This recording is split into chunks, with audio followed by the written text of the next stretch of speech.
Here is a truth that changes everything about supplementing your cat. Your cats don't need to like a supplement in order to trust you. Your cats don't need to like a supplement for you to be able to give it to them. And waiting for that is often what keeps cat parents stuck, hesitant, and overwhelmed. With cats, the hard part is almost never the information itself. Most cat parents already know what they want to give, and what stops them is everything actually that happens in real life, in real time, with a real cat. So let's unpack this so I can explain exactly what this means, because obviously there are more nuances than the start of this video. So the problem is not necessarily knowledge. Most cat parents already know which supplements they want to try, or they have read about benefits, they've done some research, they have even bought the products.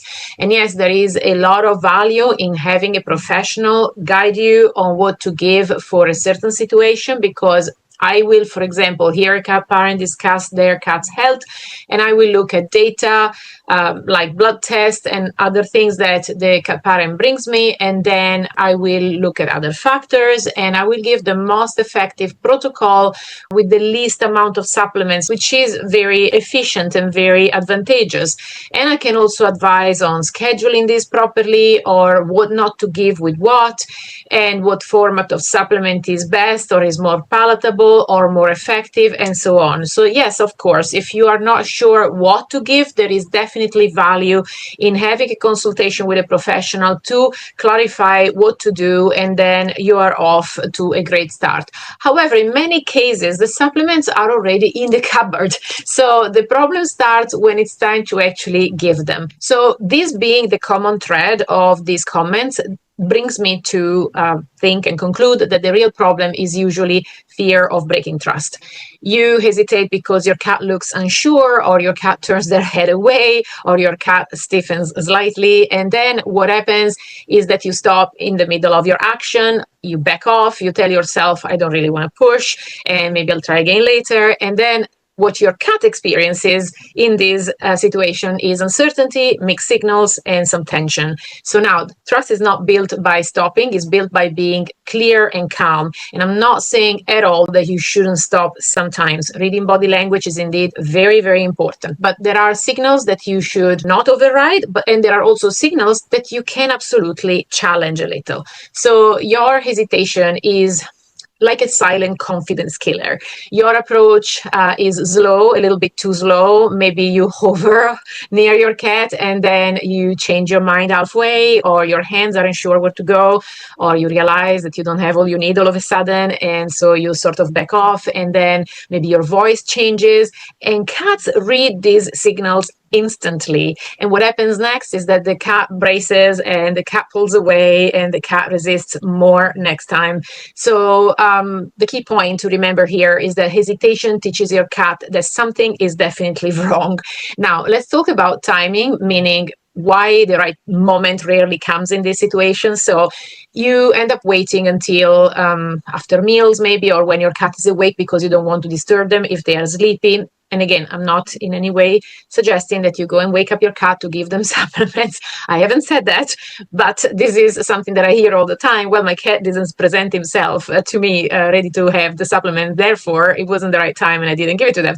So there is a middle way in between going and disturbing your cat completely and waiting for your cat to come and tell you it's time. So maybe you wait until they are in the mood for supplements, or you show them supplements or put them in a bowl with a treat, and then as your cat walks away, you completely give up and you conclude that this was not the right time. When they seem, maybe you wait until they seem relaxed, and when they need to express a lot of enthusiasm for you to be convinced that this is the right time to give supplements, if you wait for enthusiasm, it's probably not going to happen. And even though I do have some clients who said that their cats actually queue up for their supplements because we made it in a way that is so pleasant that actually, in particular, I'm thinking about one person now in particular that comes to mind, but her cats actually queue up because they literally are waiting and looking forward to receiving their little mixture of supplements every evening. So the reality is that if you don't get this process into a routine, your life will take over, because we are obviously all busy, and also precisely you don't want to always be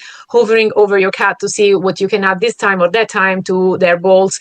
And this is unpractical and unnecessary, and also a little creepy, if you ask me, from your cat's perspective, because you are never done with it and you keep sort of hovering over their meals or over them and, yes, waiting for the right time. So the result is that supplements this way usually get skipped, or routines never form, or everything feels very chaotic, and your cat doesn't learn to trust you, and you don't learn also to handle your cat. So it's a double situation. So you must remember that cat care usually works best when it's predictable and not when it's absolutely perfectly timed. So let's just bust the myth that you have to wait for the absolute perfect moment to do this. Now, let's talk about body language, which is where most people struggle. So to keep this extremely simple, you basically need to look at your body language and your cat's body language. You are in control of your body language, and also you have the ability to actually watch your cat's body language and observe what's happening. So chances are that when you worry about giving supplements or meds to your cats, that your shoulders maybe get tense, or your breath changes, or your hands grip instead of guiding gently, and your movements become either sometimes fast or hesitant. So your cats respond to posture and pressure and direction and energy, and cats react more to how you move than what you are actually giving, which means that success heavily relies on confidence. So if even when you know you're helping, you don't feel quite sure, and if you are second-guessing yourself constantly, and if you're thinking, oh, am I doing this right, or am I being unfair? This uncertainty totally shows, especially to cats, because the lack of confidence sounds like a blaring siren to them, like a loud alarm that something is actually wrong, and they need to beware. So cats have literally spider senses about vibes in the environment, because in nature, their very survival relies on their intuition and subtle perceptions of their environment. So in short, confidence comes from knowing what to do, but also from practicing skills in a safe way. And practicing, obviously, will make you more competent. So I've said it before, practicing is very, very important. So instead of giving up, you need to continue and practice. But of course, also knowing what you're doing will help, because you gain competence by knowing what you're doing and knowing that you're taking the right steps towards your goal. So this is where usually information fails. There is a lot of information. You can ask Google or ChatGPT, or there are so many resources that you can go and tap into to ask for information about everything these days.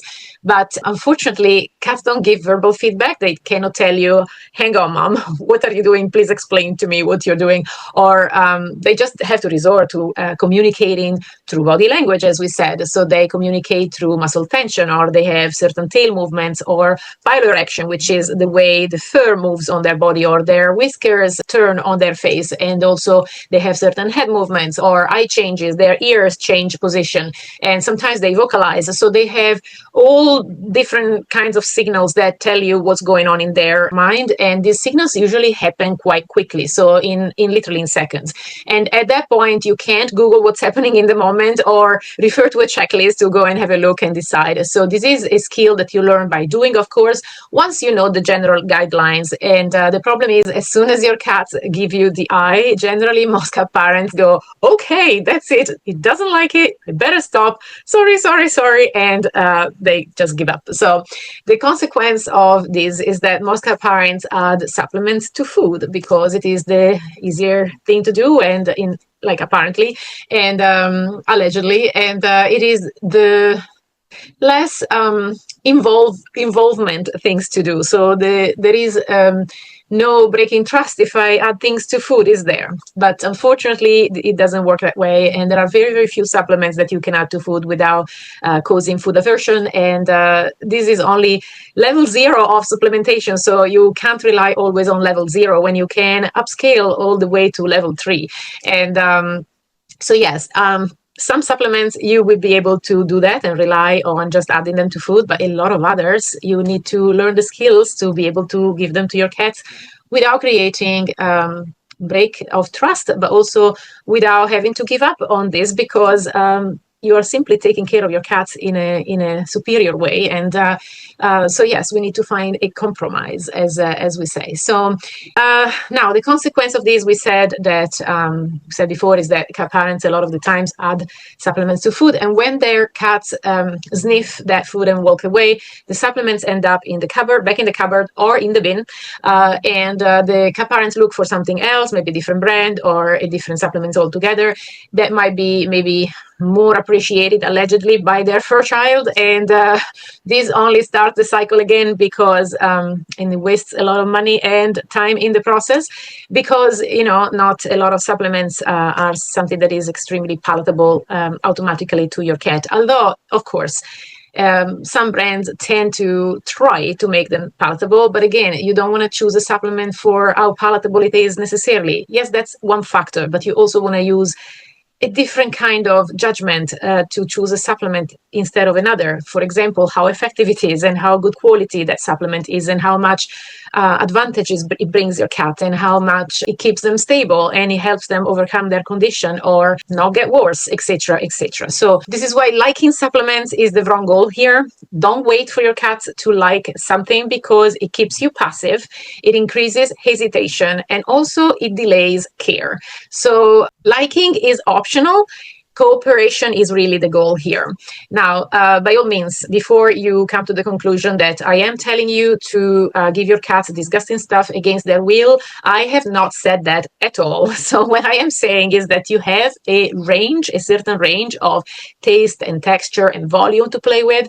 And within that range, there is some room and it is acceptable to play. So it is fair game to play within that range. So your cats don't need to think that this process is the absolute best moment of their day. What needs to happen is for them to not resent it and to feel safe within this process.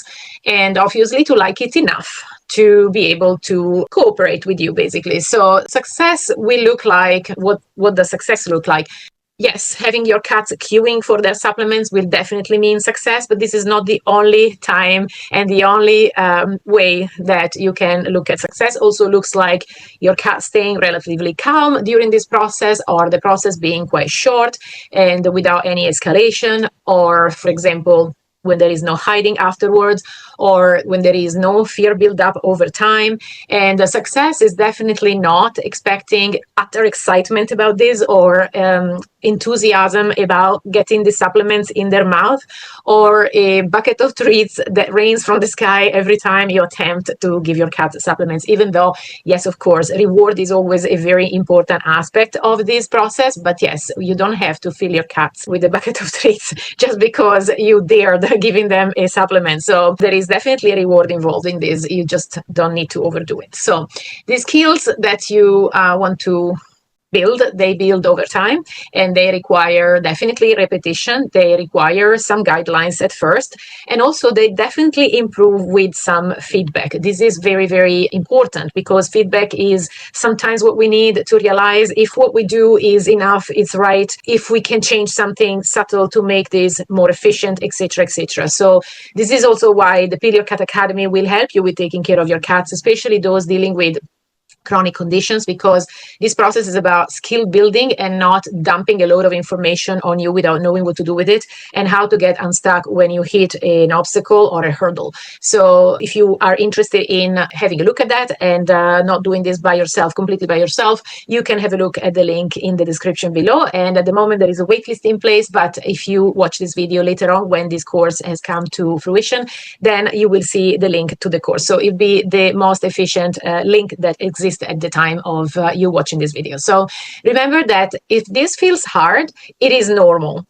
And if you have been stuck, you are not failing. And what gets you to move forward in your relationship with your cats as you take care of them are things like skills and structure and practice. And all these things are learnable, which is the good news.